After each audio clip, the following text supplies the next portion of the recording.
Yo, what is going on, Cover One crew? Welcome back to the show. Hope everybody's good. I'm great because we're talking positivity for fantasy football. I got must-have players, my top 10 must-have players, because I'm telling y'all, I want as many shares as humanly possible for these gentlemen because they are that good, and I am all in on these guys this year. I think they're going to be absolute dynamos for point productivity in fantasy football. Let's start off with number one, Josh Allen. This is not in any order whatsoever, but Josh Allen.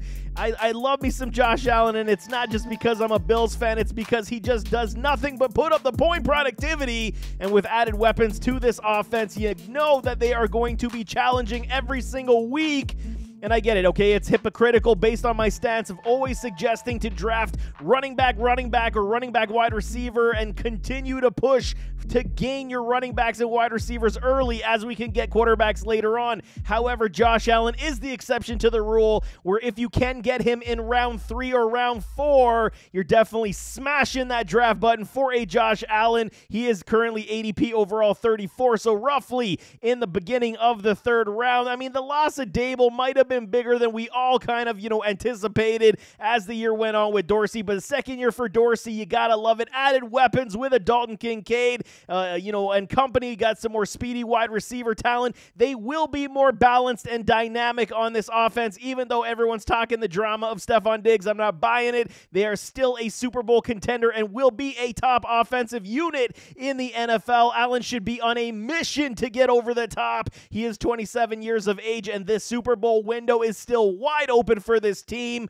Could this be the last year with Diggs? Like I'm saying, all the drama, we shall see. So you got to believe this offense is ready to go all out, and Josh Allen should again get you over that 400-point threshold and likely challenge to be the top player in all of fantasy football. So picking him in round 3 is not a stretch whatsoever. I'm telling y'all, anything higher than that, I think I might pass, as we have other quarterbacks that we can take, such as Justin Fields, ADP overall 63. This man is an absolute stud, and he will break out this year. Second year in the same system is a great situation for the Bears. He was set up for failure these past 2 years. 2 systems in 2 years. No real weapons at the wide receiver position for Justin Fields.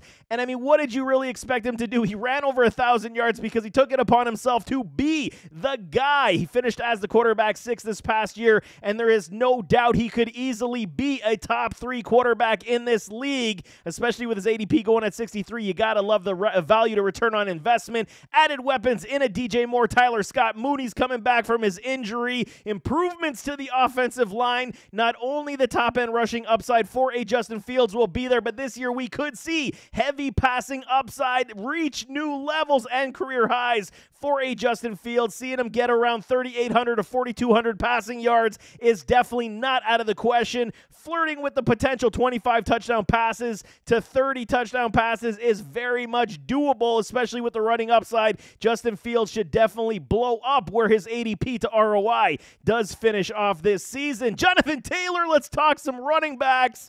I'm all in, baby. I could totally see JT coming back to the top of the league when it comes to running back productivity in fantasy football. He right now is ADP overall number 8, which is value for days. Running back 5, I love it all day long, man. You're getting JT at a premier discount. You gotta love it. First real injury in his career sustained this past season. He carried this Colts team with a broken Matt Ryan. What did you expect? Eventually, it was gonna come and catch up with him, and the injuries did transpire. I mean, now we got an upgrade with a rushing quarterback in rookie Anthony Richardson. This is a great sign. I know a lot of people are scared off because they believe Anthony Richardson is going to take carries away from a Jonathan Taylor. This will not be the case. I'm telling you, RPOs will become the standard in this Indianapolis Colts offense, which is a big positive. Just ask Lamar Jackson and the running backs in Baltimore to see how it works out for them, because we're going to see basically cookie-cutter situation here. The potential is for 550-plus touches from the backfield, rushing attempts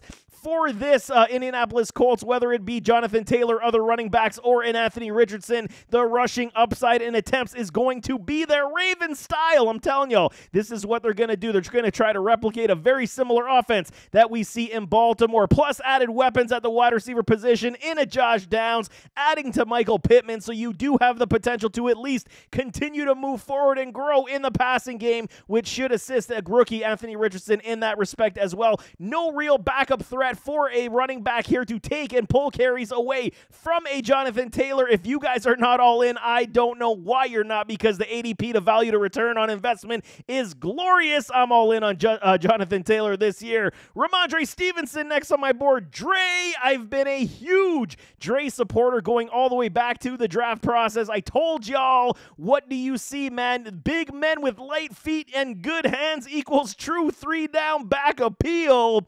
Huge leap this past year, 1,000-yard season, gained the trust of Bill Belichick to be that bell cow back. You gotta love that. Not much competition in this backfield either here in 2023. Pierre Strong, okay, fine, he might take some touches, but Dre is gonna be the trusted commodity in this New England backfield. Much more balance in this New England team at the wide receiver and tight end positions in theory, okay? And I understand what they're trying to accomplish here. Do they have the top-end elite talent? Will they still go after D-Hop? We shall see. If they get DeAndre Hopkins, this just adds more plentifulness to this offense. But right now, they got the deep threat in Thornton where they can stretch the field. Juju playing the slot. Parker the X. I mean, Henry and Gesicki, they will do the double tight end sets from time to time. So there are weapons here to, elevate a Mac Money Jones, which will only assist a Ramondre Stevenson, as he showed and proved he can be utilized in both the run and the pass and be very dominant in that as well. Finished last year as the RB11, and this will only increase as well. He is currently ADP running back 10, and I think this is an absolute steal. Dre could easily get 300-plus carries from this backfield, barring health, of course, is the situation. He did go down with that ankle, I believe, last year, so he did miss some time, but Dre is one of these guys you gotta get in these drafts on your club, because he is going to pay massive dividends. DeAndre Swift, I'm going to continue down this path on the next running back I got on my board, ADP 64. He is value for days. Okay, and I get the concerns. I really understand the concerns. The injuries are the issue here, but change of scenery will be huge for a DeAndre Swift, especially with how the Detroit Lions refused to utilize Swift as the year went on. Coach Campbell it wasn't his type of player, his type of guy, so they moved out Swift, and the change of scenery in a run-heavy offense with these Philadelphia Eagles is an absolute plus for a DeAndre Swift. Yes, I understand they got a Rashad Penny. He's going to steal touches. No kidding. They may even split 50-50, but the Eagles managed to finally get a Miles Sanders last year in that top-end threshold. 259 carries, 1269, and 11 touchdowns in 2022 for a Miles Sanders, which could easily be the stat line for a DeAndre Swift. There is no question about it. Swift is a very good running back, very talented, has the upside coming from the pass game, in being that massive threat that's going to give you PPR upside. The issue is that Hurts and Penny will take goal line upside away. I completely get that, so we may not see those 11 touchdowns coming from Swift, where it may only be in the pass game, the dump-offs or the, mismatch appeal, but DeAndre Swift has the opportunity to be over 1,000 yards in this offense as a rusher and add to the pass game. If we don't, we see it maybe 850 in the rush and maybe like 600-700 yards in the pass game. We could definitely see it that way, where a total yards would be around the 1,500 mark and the total touchdowns could go into the 10-plus range. So DeAndre Swift, wherever he's being drafted here at ADP overall 64, running back 26, you're easily going to get your value back for him, because he could be your running back 2 or your running back 3 flex appeal all day long, and he should pay extreme dividends. Jumping to these wide receivers, CeeDee Lamb, I am all in. I have been a massive supporter. I've been on the bandwagon since his Oklahoma Sooner days. You gotta love what CeeDee Lamb is doing. He is the wide receiver 6, finished as the wide receiver 6 this past year. I've always been a supporter in the fact that Lamb could be that true wide receiver 1 in this league, and last season he did take over in that capacity, and he repaid us all as the season did continue to go on. Added weapons to this this offense, Brandon Cooks, and they do get Michael Gallup back. This will only aid in a CeeDee Lamb. I love the fact that they got a speedster like Brandon Cooks, who is the premier, efficient and consistent wide receiver in this league that nobody seems to discuss enough. He's just bounced around teams, which has made it look and cloud his overall outlook. But Brandon Cooks continues to produce every single year. Fewer double teams will come CeeDee Lamb's way with the added addition of a Brandon Cooks, and with a healthy Dak Prescott, more explosive running back play from Tony Pollard. No more Zeke at this point. Maybe they re-sign Zeke as the offseason does go on, but Lamb has a shot to be a top 5 wide receiver this season, and there is no kidding about that. So when you're drafting him ADP 16 overall, there is extreme value, and I want CeeDee Lamb on my team no matter what, because he's just going to absolutely blow up with the Dallas Cowboys this year. Next I got is Chris Olave, CO2, my guy. He's been a favorite of mine since, the Buckeye days. Loved him with Justin Fields. Absolute playmaker. He was a TD machine back with the Buckeyes. Scored 35 touchdowns, and I do believe this is the year we're going to see it now come unfold, as he's got his first year in the pros. Got his feet wet in the NFL. He is currently the wide receiver 13. And last year, wide receiver 25, you got to understand where that's coming from. Piss poor quarterback play wasn't enough to support it. There was no Michael Thomas. Olave was basically fending for himself with the tight ends, obviously. But, Olave was the only true, real weapon on this team, showing that he could be leaned upon in his rookie season. The Saints upgraded the quarterback position. Even though many of you are not Derek Carr fans, Derek Carr is still able to support top-end people on this offense. He did it with Devontae Adams last year, to the tune of 100 receptions, 15, 16 in yards, and 14 touchdowns. Yes, Devontae Adams is much better than a Chris Olave. We can't, compare the two. But however, it's about what Derek Carr can support. And this will definitely bode well in passing stats for Chris Olave. They're going to likely get Michael Thomas back. He's looking healthy, which is another benefit to this wide receiver room, which will only open up room for Olave to roam free and catch these touchdown passes while he goes deep. One of the better wide receivers in total air yards. You got to love what Olave can potentially be. This is, for me, an easy 1,000-yard wide receiver this year, and if you're getting him at ADP 28, wide receiver 13, I believe he is going to repay you in high abundance with higher TD upside coming in 2023, because that was his forte back at Ohio State, and I think they're going to resurrect that to some degree this season with Derek Carr. Chris Olave is definitely a must on my team. Jahan Dotson, another wide receiver, ADP 82, wide receiver 35. And I completely understand. Everybody's saying, we're going to still think about a Jahan Dotson. I don't know how we feel about this offense, but I was also a huge supporter of Jahan Dotson from Penn State. Loved his game. He's an absolute dog, a playmaker. He hit the ground running this past season with a rotation of quarterbacks in that room. He showcased supreme playmaking ability, being that supportive wide receiver to a scary Terry McLaurin. Now you got my guy Sam Howell slinging the ball as the projected starter, who I am a huge supporter of. Do not get off the bandwagon of a Sam Howell. The reason he fell in that draft was bull, you know what I'm saying, because Sam Howell should have never been dropping into that 5th round. He was and still is the most pro-ready quarterback from that draft class. I still am banking on it, and now with an Eric Bieniemy being the offensive coordinator, these Washington Commanders, the Commies, have an offense that could potentially be a baller in 2023, barring health, which was a struggle for him last year. I understand the opportunity that was missed and, only made him finish off as a wide receiver 50.